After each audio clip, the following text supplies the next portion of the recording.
جب سیدہ پاک کے شکم اطہر سے دنیا کے اندر امام حسین تشریف لے کر کے آئے، تب جبرائیل نے سدرۃ المنتہا سے رب کی بارگاہ میں عرضی لگائی، مولا آج تیرے محبوب کا نواسہ پیدا ہوا ہے۔ رب نے ارشاد فرمایا، فرشتوں جنت کو سجا دیا جائے، فرشتوں آسمان کو نور سے منور کر دیا جائے۔ فرشتوں نے عرض کی، مولا کیا وجہ ہے جنت کو سجانے کی، کیا وجہ ہے آسمان کو نور سے منور کرنے کی، کس بنیاد پر آسمان کو منور کر دیا جائے؟ حکم کی تعویل لانے کے لیے فرشتے تیار تھے، لیکن وجہ مولا وجہ پتہ چل جائے تو تیری شان نرالی۔ اے مولا کیا وجہ ہے جس وجہ سے جنت کو سجا دیا جائے، آسمان کو نور سے منور کر دیا جائے؟ رب نے ارشاد فرمایا، فرشتوں آج میرے محبوب کا نواسہ دنیا میں تشریف لایا ہے، آج میرے محبوب کا نواسہ دنیا میں تشریف لایا ہے، جاؤ جنت کو سجا دو، آسمان کو نور سے منور کر دو۔ امام حسین کی جب ولادت ہوئی، جب جنت کو سجا دیا گیا، آسمان کو منور کر دیا گیا، پھر اس کے بعد میں جبرائیل عرض کرتے ہیں، مولا اگر تیری اجازت ہو تو میں تیرے محبوب کی بارگاہ میں چلا جاؤں اور تیرے محبوب کو جا کر کے نواسے کی مبارکباد دے دوں۔ رب نے ارشاد فرمایا، جبرائیل جاؤ، جا کر کے میرے محبوب کے نواسے کی پیدائش کی مبارکباد دو۔ جب حسین پاک کی پیدائش ہوئی، جبرائیل سدرہ سے آ رہے ہیں، راستے میں فرشتے ملے، جبرائیل امین سے کہا، جبرائیل کہاں جا رہے ہو؟ تو جبرائیل کہتے ہیں، رب کے محبوب کی بارگاہ میں جا رہا ہوں، نبی کے دو جہاں کی بارگاہ میں جا رہا ہوں، انبیاء کے سردار کی بارگاہ میں جا رہا ہوں، دنیا کے تاجدار کی بارگاہ میں جا رہا ہوں، مدینے والے تاجدار کی بارگاہ میں جا رہا ہوں۔ جبرائیل کہتے ہیں، آج میں اس کی بارگاہ میں جا رہا ہوں جس کا نواسہ دنیا میں تشریف لایا ہے، جس کے نواسے کی پیدائش ہوئی ہے، وہ محبوب کہ جس نبی نے سارے نبیوں کی امامت کی ہے، آج اس کی بارگاہ میں تشریف لے جا رہا ہوں، اس کی بارگاہ میں جا رہا ہوں۔ فرشتوں نے کہا، جبرائیل کیا وجہ ہے جانے کی، کوئی وجہ؟ کہتے ہیں جبرائیل اور رب تبارک و تعالیٰ کے پیارے محبوب کا نواسہ دنیا میں تشریف لایا ہے، مبارکباد دینے جا رہا ہوں۔ فرشتوں نے کہا، جملہ دیکھنا، جملہ دیکھ کر کے مچل جائے گا دل۔ فرشتوں نے کہا، جبرائیل کیا ہم بھی تمہارے ساتھ نہ چلے؟ آج تو تم اس نبی کی بارگاہ میں جا رہے ہو جہاں دنیا کو خیرات بانٹی جاتی ہے، اس نبی کی بارگاہ میں جا رہے ہو جس نبی کی بارگاہ سے کوئی خالی نہیں جاتا، اس نبی کی بارگاہ میں جا رہے ہو جس نبی کی بارگاہ سے اگر کوئی چلا جائے تو اس کا دامن خالی نہیں آتا، بلکہ وہ اپنے دامن کو بھر کر کے واپس پلٹتا ہے۔ اس نبی کی بارگاہ میں جا رہے ہو اور اس نبی کے نواسے کی پیدائش پر مبارکباد دینے جا رہے ہو۔ اے جبرائیل، آج تو خوب نور کا باڑا بٹ رہا ہوگا، آج تو خوب صدقہ بٹ رہا ہوگا، آج تو خوب خیرات بانٹی جا رہی ہوگی، کیونکہ اب کے محبوب کا نواسہ جو تشریف لے کر کے آیا ہے، علی المرتضیٰ کا جو لخت جگر تشریف لے کر کے آیا ہے، سیدہ خاتون جنت کا جو دل کا چین تشریف دنیا میں لے کر کے آیا ہے، آج تو دنیا بھر کے باڑے بٹ رہے ہوں گے، نور کی خیرات بانٹی جا رہی ہوگی، صدقہ و خیرات بانٹی جا رہی ہوگی۔ کیوں نہ ہم بھی تمہارے ساتھ چلے؟ جاؤ رب سے جا کر کے اجازت مانگ لو۔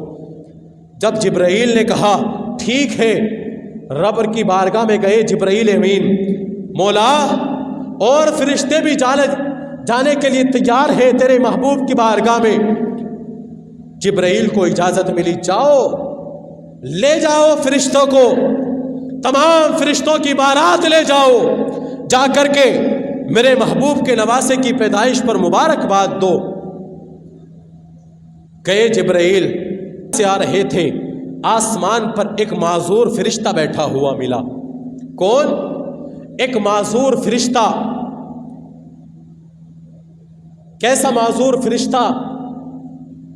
جس کی طاقت و قوت رب نے چھین لی تھی، جس کا منصب رب نے چھین لیا تھا، وہ معذور فرشتہ بیٹھا ہوا تھا۔ اس معذور فرشتے نے کہا جبرائیل کہاں جا رہے ہو؟ جبرائیل نے کہا رب کے محبوب کی بارگاہ میں جا رہا ہوں۔ کیوں؟ رب کے محبوب کا نواسا دنیا میں تشریف لایا ہے، پیدائش پر مبارکباد دینے جا رہا ہوں، اور یہ تمام فرشتے میرے ساتھ جا رہے ہیں۔ جبرائیل نے جب اتنا کہا، معذور فرشتہ کہتا ہے جبرائیل کیا میں بھی تمہارے ساتھ چلوں؟ آج تم اس محبوب کی بارگاہ میں جا رہے ہو جس کی بارگاہ سے کوئی خالی ہاتھ نہیں آتا، جس کی بارگاہ سے کبھی کوئی خالی دامن کو واپس لے کر نہیں آتا۔ میں بھی اپنی بگڑی بنانے کے لیے وہاں چلوں؟ جاؤ رب سے اجازت طلب کرو۔ رب سے اجازت طلب کی، رب نے ارشاد فرمایا جاؤ۔ جبرائیل جب آئے مبارکباد دی، سلام عرض کیا سب نے، لیکن جب باری آئی اس معذور فرشتے کی جس کی طاقت چھین لی گئی تھی، جس کا منصب چھین لیا گیا تھا، جس کے پروں کی طاقت چھین لی گئی تھی، جس کے اندر اڑنے کی طاقت بھی باقی نہ رہی تھی، اب وہ فرشتہ حضور کی بارگاہ میں سلام عرض کرتا ہے، حضور اب وہ تو مالک کونین ہے۔ معذور فرشتے نے سلام کیا، حال کو پہچان لیا۔ مصطفیٰ کریم نے ارشاد فرمایا کیونکہ مکے کی گلیوں میں کوئی ایسا نہ تھا جس کا بوجھ میرے مصطفیٰ نہ اٹھاتے ہو، کوئی ایسا درد مند نہ تھا کہ جس کے درد کے حال کو مصطفیٰ کریم نہ پوچھتے ہو، کوئی ایسا تکلیف زدہ نہ تھا جس کا حال مصطفیٰ کریم نہ پوچھتے ہو۔ مصطفیٰ کریم نے ارشاد فرمایا تمہارا حال کیا ہے؟ بڑے پریشان نظر آ رہے ہو، بڑے تکلیف زدہ نظر آ رہے ہو، کیا ہوا ہے؟ ماجرا کیا ہے؟ جب فرشتے نے عرض کی حضور دنیا میں نے آسمان سے ایک معذور آدمی کو دیکھا تھا، توجہ کرنا اس بات پہ، یہاں سے کچھ سبق بھی ملے گا، کیا یہاں سے عبرت بھی ملے گی ہم کو۔ فرشتے نے عرض کی حضور دنیا میں نے آسمان سے ایک معذور شخص کو دیکھا تھا، میں نے حضور اس کو دیکھا اور میں نے کہا یہ بھی جینے کے قابل ہے، اس کی بھی کوئی زندگی ہے، بس میں نے اتنا دل میں سوچا تھا، رب نے اسی وقت میری طاقت و قوت چھین لی تھی۔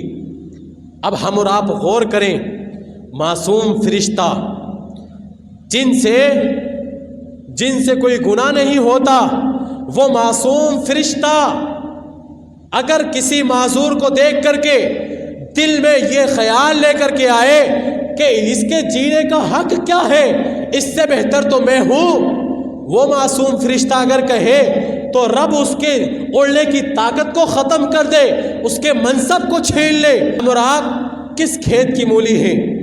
آج ہم اگر اپنے سے نیچے والے کو دیکھ کر کے کسی کو حقیر جانے کہ اس سے بہتر تو میں ہوں، کپڑوں میں میں اس سے بہتر ہوں، علم میں اس سے بہتر ہوں، حسن میں اس سے بہتر ہوں، تو بتاؤ جب رب تبارک و تعالی اس معذور فرشتے جو معصوم فرشتہ ہے اس معصوم فرشتے سے اتنا ناراض ہوا، تو پھر کب ہم سے رب تبارک و تعالی ہم سے راضی ہوگا؟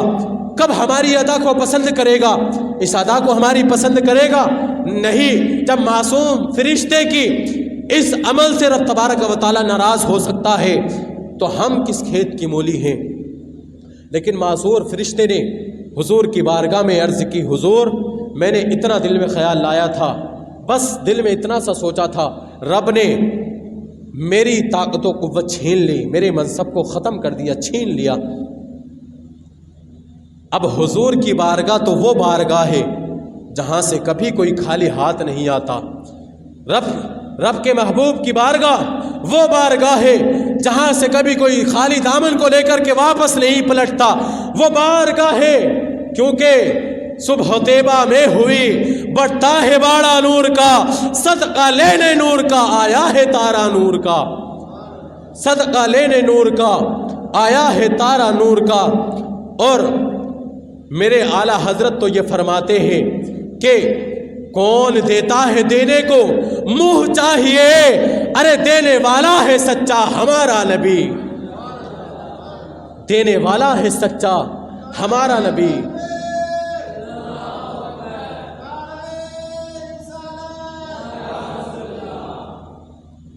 دینے والا ہے سچا ہمارا نبی۔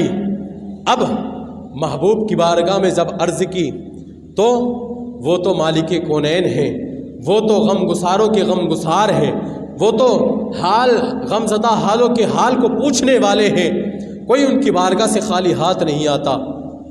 مصطفیٰ کریم کے نبوت والے ہاتھ اٹھ گئے، رب کی بارگاہ میں عرض کی مولا آج میرے نواسے کی پیدائش کے صدقے میں، میرے نواسے کی پیدائش کے صدقے میں اس فرشتے کے منصب کو عطا کر دے، دوبارہ اس کے پر میں وہی طاقت عطا فرما دے۔ رب تبارک و تعالیٰ نے امام حسین کے پیدائش کے صدقے میں اس فرشتے کو، معذور فرشتے کو اسی وقت اس کا منصب عطا کر دیا تھا، اس کو اسی وقت امام حسین کی پیدائش کے صدقے میں اسی وقت اس کو طاقت و قوت عطا کر دی تھی۔